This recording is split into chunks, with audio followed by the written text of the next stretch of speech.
Merci, bonjour, bienvenue à chacun de vous. Merci pour votre présence. Euh, L'objectif là, de ce webinaire-là, c'est vraiment de vous donner les informations sur notre quatrième appel à projet de société inclusive. Donc, je vais vous présenter en détail là, le projet.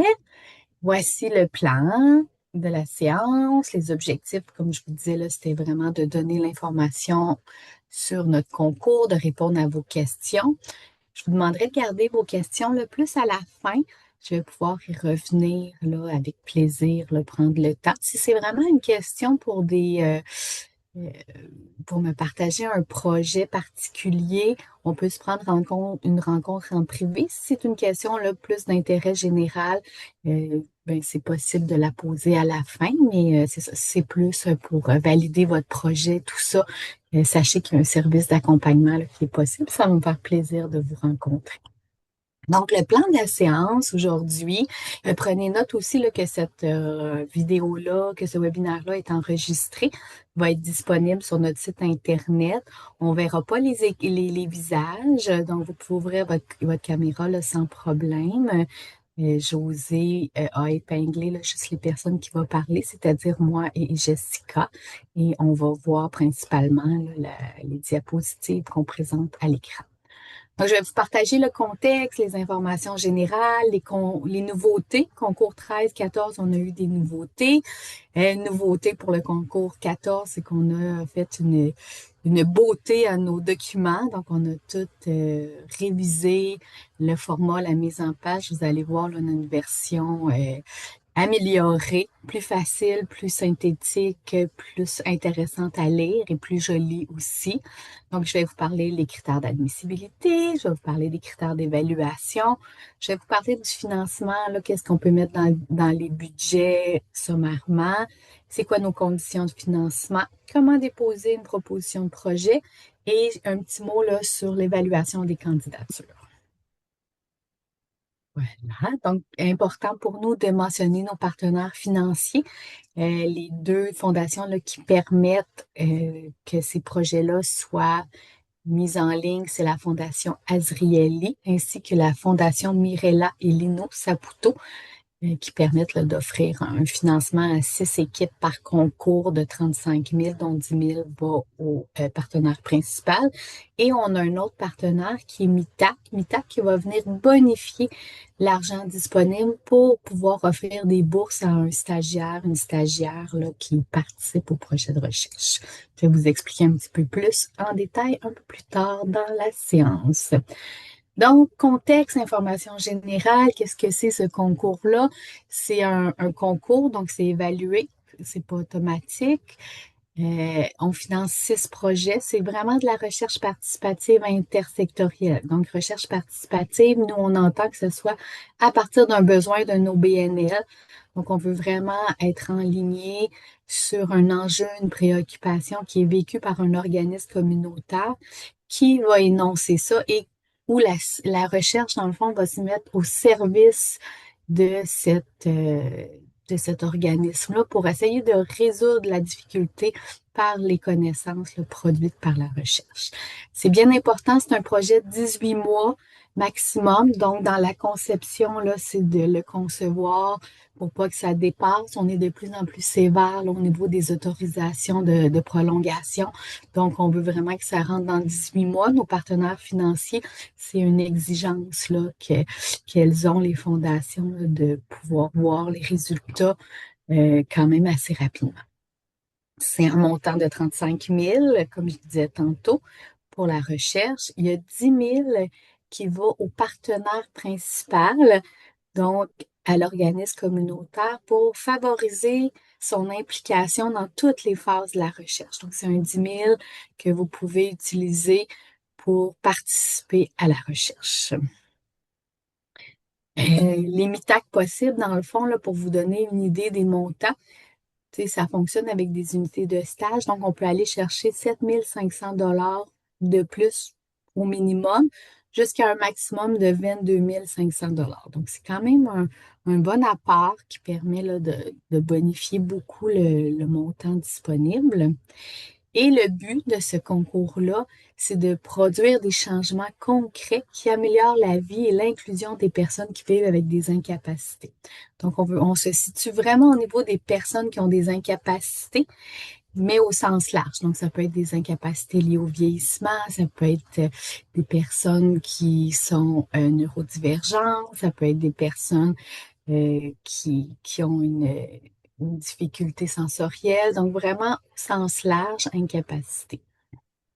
Les grosses nouveautés 2024, 2025, 2026, c'est qu'il y a au moins un des chercheurs principaux, parce qu'on a besoin de deux chercheurs ou chercheuses principaux pour le projet de recherche. Donc, il y en a au moins un des deux qui doit être affilié à un de nos centres réseau ou regroupement stratégique associé. Donc, on parle du CRIR, le Centre de recherche interdisciplinaire en réadaptation du Montréal métropolitain, du CIRIS, en Centre interdisciplinaire de recherche en réadaptation en intégration sociale, le RTSA, le Réseau pour transformer les soins en autisme, le RQRV, le Réseau québécois de recherche sur le vieillissement, le RRSV, le Réseau en recherche en santé de la vision, le CAR, les communautés rurales et éloignées en santé, et le regroupement stratégique en ingénierie de technologies interactives en réadaptation.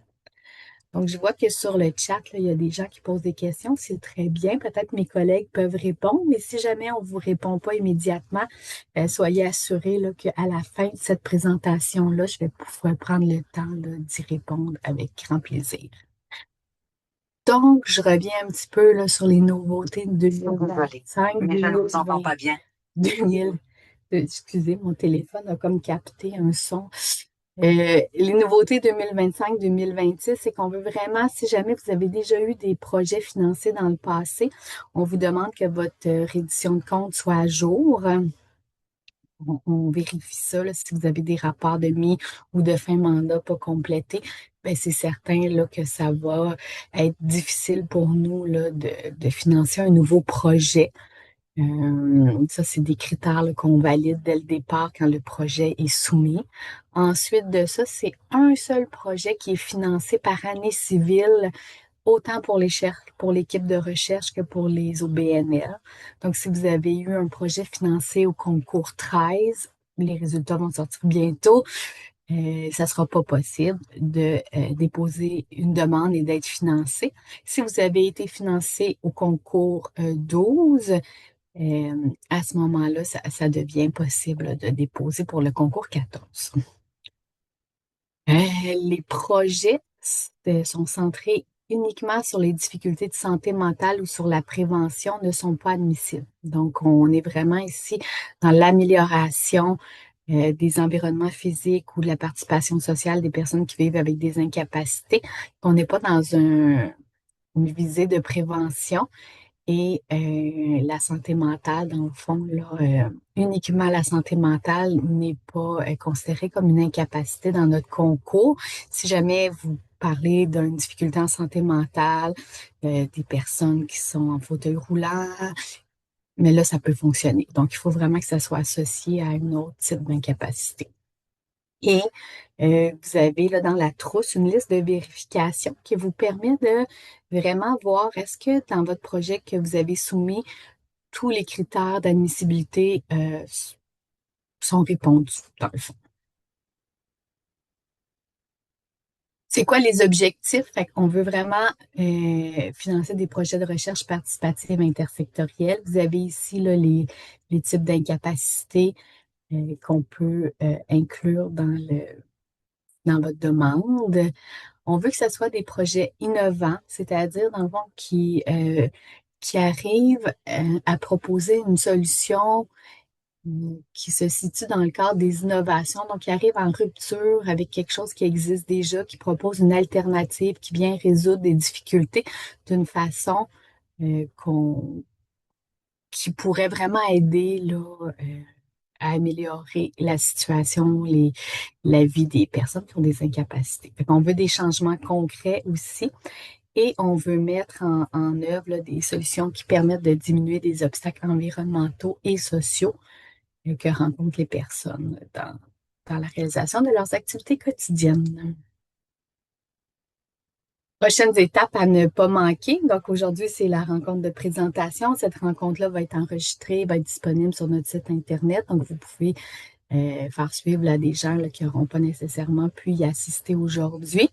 Et les prochaines étapes, dans le fond, le 16 septembre, on va avoir une première activité de maillage où les organismes communautaires, vous allez pouvoir nommer vos enjeux, vos besoins et on va essayer, dans le fond, d'inviter là, des équipes de recherche qui pourraient être intéressées et vice-versa aussi, si jamais vous êtes une équipe de recherche et que vous voulez vous rendre disponible pour un organisme, ça va être une belle possibilité. Il y a un outil de maillage aussi, là, vous allez voir là, dans les communications, lien Drive à compléter.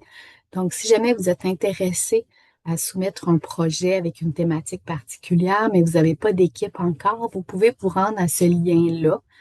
Je pense que José va pouvoir le mettre là, dans le chat et aller inscrire vos informations pour potentiellement trouver là, une équipe de recherche ou un OBNL là, qui serait intéressé là, de soumettre avec vous. Et le 6 octobre, qui est un petit peu plus tard, ça va vraiment être un atelier sur le budget. Souvent, le budget, c'est un petit peu plus difficile à compléter. Donc, je vous donne les grandes lignes là, de comment rédiger un budget. Peut-être que ça va être ma collègue là, cette fois-ci qui va le faire, Jessica. Mais ça va être vraiment toutes les informations pour être capable de bien remplir votre demande, dans le fond, votre budget Excel. Bon, on serait rendu aux critères d'admissibilité. Donc, les critères d'admissibilité, c'est qu'on veut que vous vous inscrivez dans une des thématiques de société inclusive.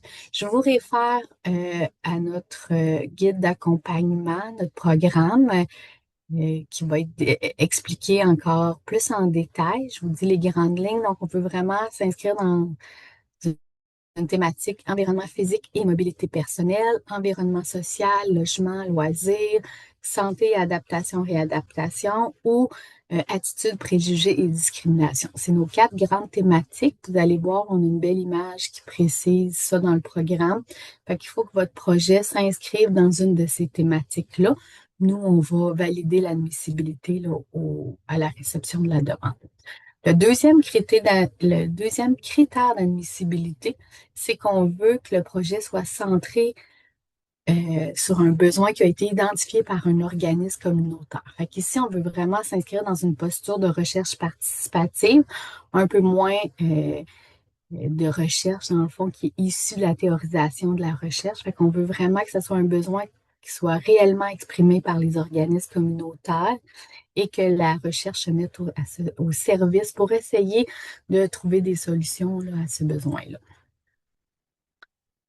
Et ça, ce critère-là, numéro 2, dans le fond, là, on valide ça beaucoup avec la lettre d'engagement et dans le formulaire. Il faut être capable de faire ressortir cet aspect-là. On veut répondre à des besoins des personnes qui vivent avec des incapacités. Donc, produire des changements concrets, mettre en œuvre des solutions qui permettent de diminuer les obstacles environnementaux et sociaux, accompagner la transformation des écosystèmes associés.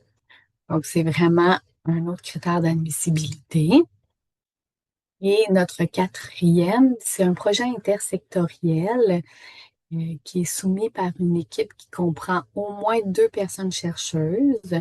Et de ces personnes chercheuses-là, il doit obligatoirement y en avoir une qui a un statut FRQ, Fonds de recherche du Québec, et au moins un membre des réseaux là, que je vous parlais au début, là, que je vous ai nommé, CRIR, CERIS, RTSR, QRV, CAR, RRSV ou Inter.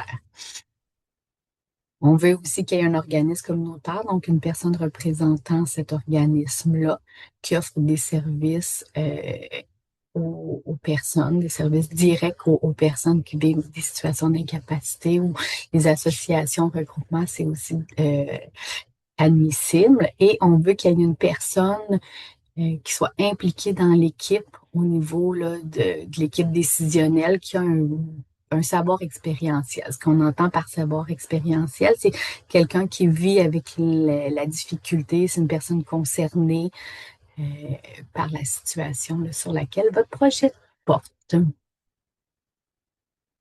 Maintenant, Ça, c'est les critères d'admissibilité. Fait que pour pouvoir être évalué, faut que votre projet réponde à ces quatre critères-là. Et on a aussi des critères d'évaluation. Donc, on va avoir une équipe d'évaluation, un comité d'évaluation qui est composé de chercheurs et de personnes représentantes d'un OBNL. Et ça va être les 6 critères là, qui vont être apportés là, à poser un jugement à partir d'une grille d'évaluation. Donc, on veut avoir un potentiel réel d'impact sur l'inclusion sociale des personnes concernées. Donc ça veut dire qu'il faut vraiment que ce soit décrit de manière détaillée, qu'on met en avant-plan les évidences, les retombées qui sont prévues pour les personnes qui vivent avec des incapacités. Ça, c'est un critère d'évaluation, c'est cet impact-là pour l'inclusion des personnes concernées. On veut que ce soit un projet qui soit réaliste aussi et qu'il y ait une bonne démarche scientifique, une bonne qualité de démarche scientifique. Donc, les évaluateurs vont regarder est-ce que c'est une planification réaliste, cohérente, est-ce qu'on tient en compte là, les ressources humaines, les besoins matériels, financiers, et est-ce que tout ça se tient en 18 mois maximum. Et aussi la qualité là, de la démarche scientifique, ça doit être clairement exprimé. C'est sûr que nos formulaires, c'est 4 pages et demie, c'est assez court. Les équipes nous disent souvent c'est un défi. On est bien conscient, c'est le même défi là, qui est partagé pour chacun. Mais il faut être capable de trouver la bonne posture qui donne assez d'informations pour la démarche scientifique sans rentrer dans trop de détails. Mais pour qu'un évaluateur externe puisse lire le projet, ils se rendent compte là, de la qualité, puis qui voient la science, dans le fond, là, dans ce projet-là. Un troisième critère d'évaluation, c'est qu'on veut que le projet de recherche soit mené avec toute l'équipe. Dans le fond, qu'il y ait une participation active de tous les membres de l'équipe à chaque étape. Donc, ce que ça implique, c'est que l'OBNL, la personne qui a un savoir expérientiel, les personnes de la recherche se parlent au niveau de l'identification du besoin, au niveau de la co-conception du projet de recherche, autant dans la méthodologie. C'est sûr qu'au niveau scientifique, les chercheurs ont une expérience très importante, mais d'impliquer les gens tout au long de la recherche est important, dans la conception des outils de collecte, dans la co-analyse et l'interprétation collective là, des données, dans l'appropriation et la valorisation des résultats.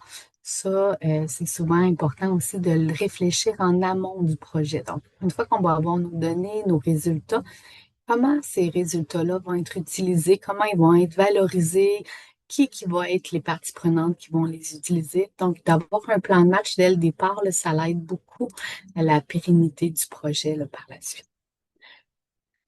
Donc, le quatrième critère d'évaluation, c'est qu'on veut vraiment un engagement concret de l'organisme qui va pouvoir intégrer la solution développée dans sa pratique. Donc, on veut vous démontrer comment la solution que vous allez développer va répondre aux besoins réels de cet organisme-là et des personnes concernées qui desservent.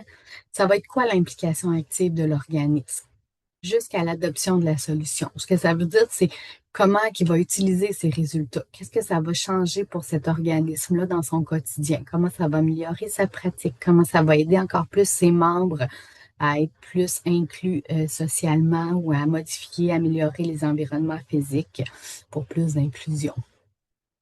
Donc, on veut vraiment savoir comment l'organisme va intégrer la solution développée de façon durable dans ses pratiques. Ça, c'est vraiment un critère d'évaluation qui est fort. Ensuite de ça, on a un autre critère, notre cinquième. Euh, c'est quoi la portion d'innovation qui se trouve dans votre projet? On veut vraiment que vous vous inscriviez dans une phase d'innovation sociale. Donc, est-ce que c'est un projet en émergence que vous voulez tester, qui n'est pas encore tout à fait construit, que vous voulez faire des essais, trouver des données? Est-ce que c'est plutôt un projet en phase d'expérimentation où on a une bonne solution, on a une bonne idée de comment il est fait, mais on veut voir, on veut tester la pratique. comment qui est expérimenté? Est-ce que ça fonctionne? Est-ce que ça fonctionne pas? Et on a la phase d'appropriation aussi. Donc, ça, c'est un petit peu plus tard. Notre projet en émergence a été validé, on l'a expérimenté, ça fonctionne. Et comment on peut le répliquer? Comment il peut être approprié dans d'autres milieux? Mais je vous fais un survol rapide, mais dans le guide, vous allez voir, il y a des références là, au RQIS là, qui décrit très bien là, ces phases-là d'innovation sociale. Puis on reste toujours disponible pour des questions si vous avez besoin. Sixième et dernier critère d'évaluation, c'est un projet intersectoriel. Donc, on suit la nouvelle définition là, des fonds de recherche du Québec au niveau de l'intersectorialité. Donc, dès qu'un projet se construit en collaboration avec un organisme communautaire, c'est considéré intersectoriel. Maintenant, on a des points bonus là, si on a deux secteurs. Anciennement, la définition il y a trois secteurs. Donc, il y a le secteur santé, il y a le secteur société et culture et il y a le secteur nature et technologie. Donc, si on a une équipe mixte qui représente au moins deux de ces secteurs-là, qui s'associent au niveau des chercheurs et chercheuses pour développer un projet, là, ça donne des points, c'est encore plus solide au niveau de l'intersectorialité. Comment c'est démontré cette intersectorialité-là? C'est par les CV, dans lesquels les chercheurs principaux, quelles sources de financement viennent appuyer leur recherche. Est-ce que c'est plus FRQNT, Nature et Technologie? Est-ce que c'est plus FRQS?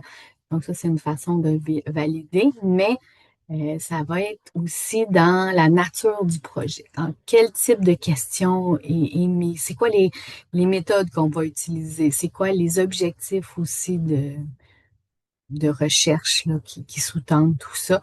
Donc, c'est les deux façons d'évaluer l'intersectorialité. Et c'est ça, une collaboration avec la société. Y a-t-il des milieux utilisateurs? Est-ce qu'il y a des collaborateurs? Est-ce qu'on a une visée d'impact social? Est-ce qu'il y a une possibilité de transférer ces connaissances-là ailleurs? Donc, ça, c'est les principes clés là, qui vont guider notre évaluation. Les dépenses admissibles, dans le fond, on a, tu sais, en fait, je vous laisserai lire les dépenses non admissibles, c'est les frais indirects de recherche. C'est souvent des questions qu'on a. Une équipe est financée nouvellement. Euh, soyez à l'affût. Les universités peuvent pas prendre des frais indirects de recherche et toutes les autres finances, là, toutes les autres dépenses, je veux dire, ressources humaines, honoraires professionnels, frais de formation, c'est admissible. Le petit limite qu'on met, c'est au niveau de l'achat d'équipement. Donc, on met un maximum de 1 000 $ parce qu'on veut pas être un programme là, qui soit uniquement centré sur l'acquisition de matériel. Donc, on peut avoir certaines dépenses au niveau des équipements pour mener à bien le projet, mais c'est un maximum de 1 000 $. Les frais de mobilisation, les frais de déplacement sont inclus. Mobilisation des connaissances, je vous dirais que c'est quand même important d'en prévoir pour s'assurer là, que votre projet puisse être diffusé et être connu là, de d'autres organismes. Là, on est ici sur les bourses MITAC. Je vous parlais au tout début là, qu'on peut avoir un supplément pour une personne stagiaire entre 7 500 et 22 500 $ supplémentaires. Euh, Comment ça fonctionne? C'est que vous n'avez pas à faire la demande MITAC en même temps que la demande de société inclusive parce qu'on ne veut pas vous faire travailler dans le vide. Sachez que Société inclusive, on a une entente umbrella avec MITAC. C'est donc tous les équipes qui sont financées par Société inclusive sont automatiquement admis à un MITAC. Maintenant, un coup qu'on a notre réponse Société inclusive, nos lettres d'octroi, on a un oui officiel, il faut prévoir à peu près 1 mois pour faire la demande. Fait que oui, c'est une autre demande à compléter. Il y a beaucoup de copier-coller, mais il y a des choses à ajouter au niveau plus de la supervision, de l'encadrement des stagiaires. Ça vaut le coup, c'est 22 500 $ qu'on peut aller chercher supplémentaire. C'est 3 unités de stage. Et pour tout réfléchir mi-taxe, ce que je vous conseille, c'est de, un, participer à la rencontre sur le budget et deux, Vous pouvez prendre là, un rendez-vous avec moi ou avec ma collègue. On va pouvoir vraiment bien vous accompagner à démystifier qu'est-ce que c'est MITAC, comment qu'on peut le planifier parce qu'il y a des particularités, là, puis c'est pas tout cet argent-là qui va nécessairement à la bourse étudiante, là. Il est possible d'en récupérer une certaine somme là, avec pour la recherche et ça coûte rien à l'organisme partenaire. Donc, c'est pas l'organisme partenaire qui va payer. On prélève cette somme-là dans le fond là, parce qu'il faut qu'on mette une somme à levier. On le prélève directement de la subvention société inclusive. Peut-être c'est un peu du jargon pour vous, mais on prend, tu sais, si jamais vous faites une demande, vous avez besoin d'accompagnement, on va prendre le temps là, de bien démystifier tout ça pour que ça soit bien clair pour vous. Voilà, les conditions, ça c'est quand même important. C'est pas un financement qui est renouvelable, c'est pas transférable non plus. On veut qu'il y ait des livrables qui soient utiles pour l'organisme. Fait que dans votre demande, c'est de bien réfléchir ça. On vous demande des rapports et des rencontres de mi et de fin mandat. Et on veut qu'il y ait une diffusion et une utilisation des connaissances produites. Et si vous êtes financé, ce qui est important, c'est de vraiment mentionner l'appui de nos partenaires financiers, donc Azrieli et Mirella et Lino Saputo. On a sur notre site Internet là, des bannières, des logos que vous pouvez utiliser. Mais si jamais vous êtes financé, c'est vraiment important là, de planifier ça dans toutes vos communications, recrutement, dans vos livrables, dans vos produits finaux et tout. Et on a deux demandes. La première, c'est de participer aux rencontres de démarrage, donc pour avoir l'information sur toutes les modalités administratives, comment faire les transferts de fonds et de participer aux activités de maillage qui incluent le forum annuel, là, dans le fond, qui va être probablement en octobre 2027. Ça m'amène à vous parler de cette année. Donc, on a actuellement, là, c'est le premier octobre, qui est notre forum 2026. Donc, si vous voulez avoir une idée des équipes financées, vous êtes les bienvenus. Ça va être un événement super intéressant à Trois-Rivières en présence. C'est rare qu'on le fait en présence. Donc, ça va être vraiment un beau moment là, de réseautage. Et le lendemain, le vendredi, le 2 octobre, on a un colloque sur le thème du quartier inclusif. Imaginez les milieux de vie de demain. Ça s'annonce être vraiment intéressant, là, toutes sortes d'activités. Je m'étendrai pas longuement, mais vous pouvez trouver l'information là, sur notre site. Il y a une petite horaire préliminaire et ça s'annonce là, vraiment super enrichissant humainement pour faire toutes sortes de... je sais pas, Jessica, si t'es encore là. Oui, je suis encore là, puis je vais quitter Bon, après. fait que tu Après. prends la relève ou tu veux que je le Ouais. fasse? Ouais, je peux le faire, ce petit bout-là. Ben, bonjour tout le monde. Alors, moi, mon rôle, c'est plus pour le suivi puis l'accompagnement vers le rayonnement des projets. Donc, ce qu'on a mis en place pour faciliter ça, c'est des formulaires des sondages de mi-projet et en fin de projet, puis aussi des rencontres. Donc, ça se fait en ligne.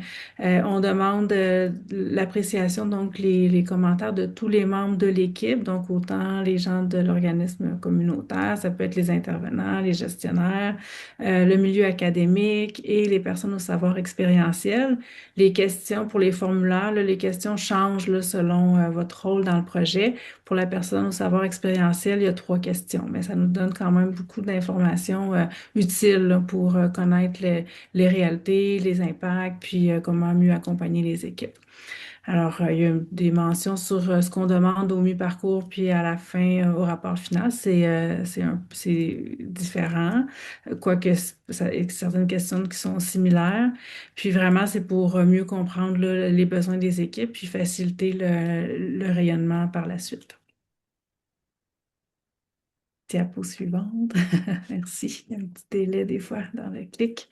Puis ce qu'on met en place, en fait, pour faciliter l'appropriation des connaissances, parce qu'on sait que souvent, on fait le projet pilote, puis même des fois, l'organisme n'arrive pas à s'approprier les résultats de la recherche ou ça va pas au-delà de l'organisme premier. Donc, on a mis en chose des places pour s'assurer qu'ils puissent avoir une bonne adoption puis rayonnement. Donc, les projets, on s'assure qu'ils sont basés sur les besoins du terrain, comme l'a mentionné ma collègue. On suit les objectifs que vous mentionnez là, dans votre demande, les livrables que vous prévoyez réaliser, puis les impacts que vous observez sur le terrain pour les personnes concernées, autant aussi que pour l'organisme, puis les gens du milieu de la recherche. L'évolution évolutive, donc l'évaluation évolutive, donc en cours de route, on a ces rencontres-là et les rapports avec l'ensemble de l'équipe. On fait des événements qu'on veut utiles pour les projets, donc c'est une programmation qui est faite en concertation, puis qui vise à soutenir le développement des projets dans les différentes phases. Donc, on peut parler de méthodologie, l'exemple de cas.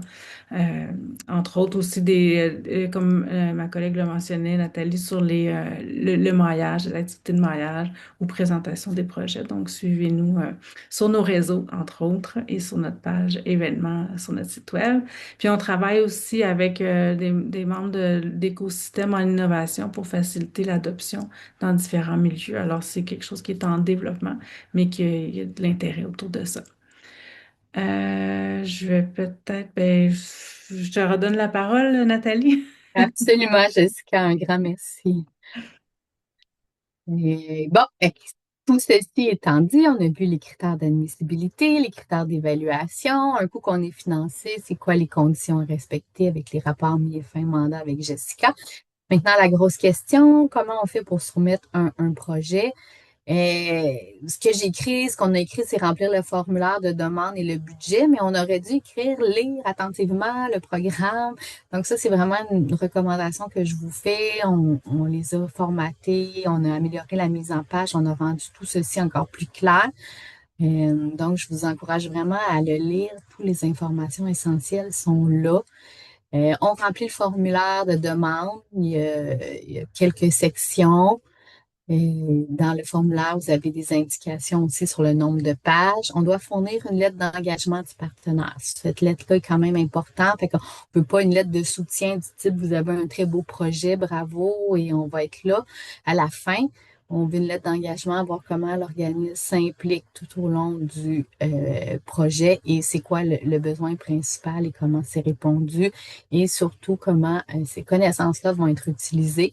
Si jamais il y a d'autres collaborateurs, c'est possible d'inclure des lettres, mais c'est pas obligatoire. On a besoin des CV des chercheurs, donc d'avoir la contribution des 5 dernières années.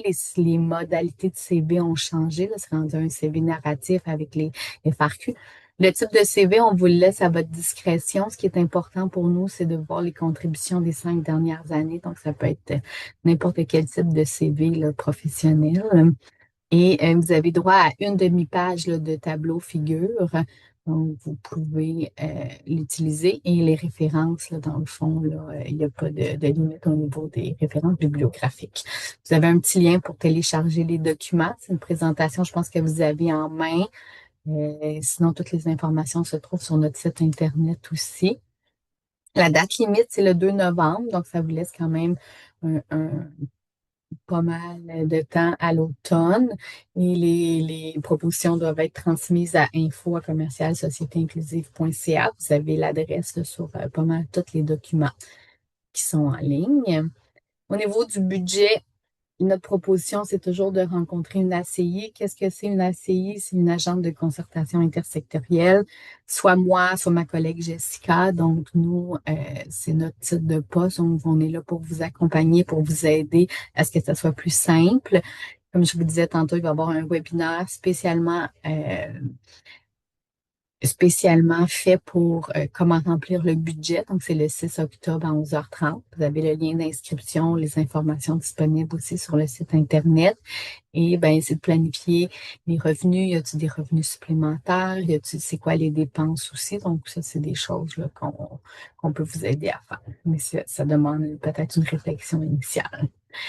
Le processus d'évaluation, donc un coup, votre projet est déposé le 2 novembre. Qu'est-ce qui arrive? Ben, il y a l'équipe de société inclusive qui va confirmer l'admissibilité avec les critères que je vous disais. On va regarder est-ce que vous respectez les exigences au niveau du nombre de pages, est-ce que les CV sont là, est-ce que la lettre d'engagement est là. On regarde tous les documents, le budget, est-ce qu'il est bien rempli, est-ce qu'il est à zéro. Donc, un coup, toutes ces choses-là sont confirmées.